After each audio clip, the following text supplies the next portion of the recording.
বর্ষাকালে যেহেতু এটা বন্যা প্রবণ এলাকা, সেই বন্যা এবারে তো আটকে দেওয়ার মতো বর্ষা হলেই জল জমবে এখানে। ঘাটাল থেকে মাত্র 5 কিলোমিটার দূরের বন্যা প্লাবিত অংশগুলোকে নেওয়া হয়নি। Is it justified?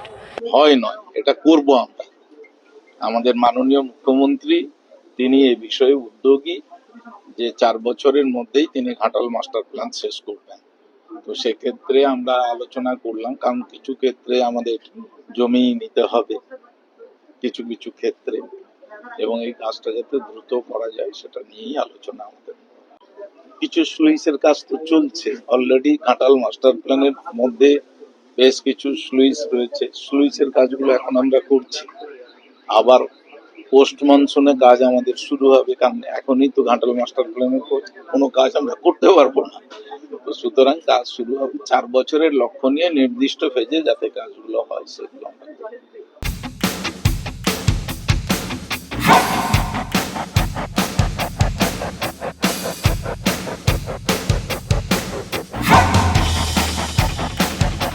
বন্ধুরা, গ্রাম বাংলায় দেখুন এই মুহূর্তে কোথায় এসেছি।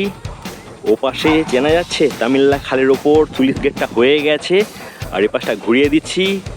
আছি মনসুকাতে, তার মানে বুঝতে পারছেন সেই সাঁকোরগঞ্জ, একাধিক সাঁকো ছিল। তবে এর মধ্যে যেটা বলা, ওই দূরের যে ভগবতী সেতু, যেটা আজকে 6-7 বছর ধরে হচ্ছে, তো এখন ইনকমপ্লিট অবস্থায় রয়ে আছে। তো আজ বিকেলে অনেক মেসমশাই দাদাদেরকে পেয়ে গেছি যারা এখানকার স্থানীয়। তো দু একটা তো তথ্য অবশ্যই শেয়ার করব, আদান প্রদান হবে ভাবের। তো আমরা তো একবারে পশ্চিম মেদিনীপুর জেলার একদম উত্তর প্রান্তে পড়ে রয়েছি। এখান থেকে মেদিনীপুরের দূরত্ব মোটামুটি কত হবে? 70 কিলোমিটার। আচ্ছা, আর নতুন যে প্রস্তাবিত আরামবাগ জেলাটা আসছে, তো আরামবাগের দূরত্ব আপনারা তো জানেন এখান থেকে কত কিলোমিটার? আরামবাগ এখান থেকে 25 কিলোমিটার হবে। 25 কিলোমিটার। তাহলে ঘাটাল যেহেতু জেলা হচ্ছে না, যদি এই অংশটা আরামবাগে চলে যায়, মনে হয় না কি যে আমাদের পশ্চিম মেদিনীপুরের সদর শহর মেদিনীপুর থেকে অনেক বেটার কন্ডিশনে আমরা থাকবো? বেটার কন্ডিশনে থাকবো, কিন্তু পরিষেবার দিক থেকে বেটার কন্ডিশনে থাকবো, কিন্তু জেলাটা আলাদা আলাদা হয়ে যাচ্ছে, এটাই হচ্ছে সমস্যা। আর ভাষাপল্লী সমস্ত ইউটিউব চ্যানেল যেহেতু মনসুকা এসেছে, আঞ্চলিক উন্নয়নের সঙ্গে জড়িত যে সবথেকে গুরুত্বপূর্ণ বিষয়টা যেটা ঘাটালে হয়ে চলেছে, সবথেকে মেগা প্রজেক্ট, সেটা হচ্ছে ঘাটাল মাস্টার প্ল্যান। অবাক লাগে। একটা সাধারণ মানুষকে জিজ্ঞেস করলেও তারা উত্তর দিয়ে দেবে, আমাদের তো ছেড়ে দিন।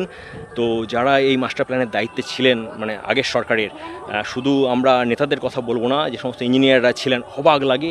এই সমস্ত অঞ্চল অত্যন্ত বন্যাপ্রবণ অঞ্চল, মাস্টার প্ল্যানের অন্তর্ভুক্ত ছিল না। মানে বলার মতো না, যে মাস্টার প্ল্যান একদম ঘাটাল ছাড়িয়ে পাঁশকুড়া চলে গেছে, তমলুক চলে গেছে, এদিকে পিংলা চলে গেছে, অথচ ঘাটাল থেকে মাত্র 5 কিলোমিটার দূরের বন্যা প্লাবিত অংশগুলোকে নেওয়া হয়নি। Is it justified? বর্ষাকালে যেহেতু এটা বন্যা প্রবণ এলাকা, সেই বন্যা এবারে তো আটকে দেওয়ার মতো বর্ষা হলেই জল জমবে এখানে। জল জমাটা আমরা আটকাতে পারছি না। তো সেক্ষেত্রে মানুষকে কত দ্রুত আমরা সুবিধাগুলোকে পৌঁছে দিতে পারি, তাদের চিকিৎসা সহ সবকিছু, খাদ্য থেকে শুরু করে তাদের সবটা পৌঁছে দেওয়ার ব্যবস্থা, তাদের যাতে অসুবিধে না হয় সেটা সম্পর্কে একটি পর্বে আলোচনা।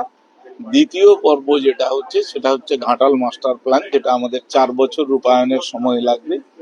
তার কিছু বিস্তারিত আমরা এখানে দেখিয়েছি। কারোর কোনো মতামত বা কোনো কিছু থাকলে জানতে আমরা চেয়েছি, কোনো ইনপুট থাকলে তারা দিতেও পারেন, কারণ এগুলো বিশেষজ্ঞদেরকে দিয়ে তৈরি করা হয়েছে।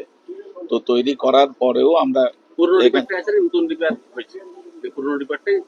পুরনো ডিপিআর এর কিছু মডিফিকেশন টুকটাক আমাদের প্র্যাকটিক্যাল ফিজিবিলিটি দেখে ইরিগেশনের ইঞ্জিনিয়াররা যেটুকুন আমাদের করার দরকার মনে করেছেন সেটাই করছেন, এবং এটা যাতে দ্রুত 4 বছরের মধ্যে কমপ্লিট করা হবে। নতুন করে কি রূপরেখা তৈরি করা হচ্ছে? না, নতুন কেন রূপরেখা হবে? কারণ ওটা তো বিশেষজ্ঞ কমিটিরা তৈরি করেছেন, এবং তার কিছু প্রয়োজনীয় মডিফিকেশন পরিস্থিতি অনুসারে সেগুলো আমরা করে নিয়েছি।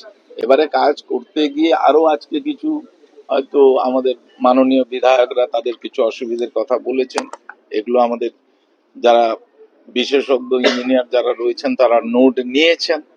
তারপরে কাজ শুরু হলে পরে তারপরে যদি দেখা যায় কোথাও কোনো বিশেষ অসুবিধে হচ্ছে, সেই অনুসারে কাজ হবে।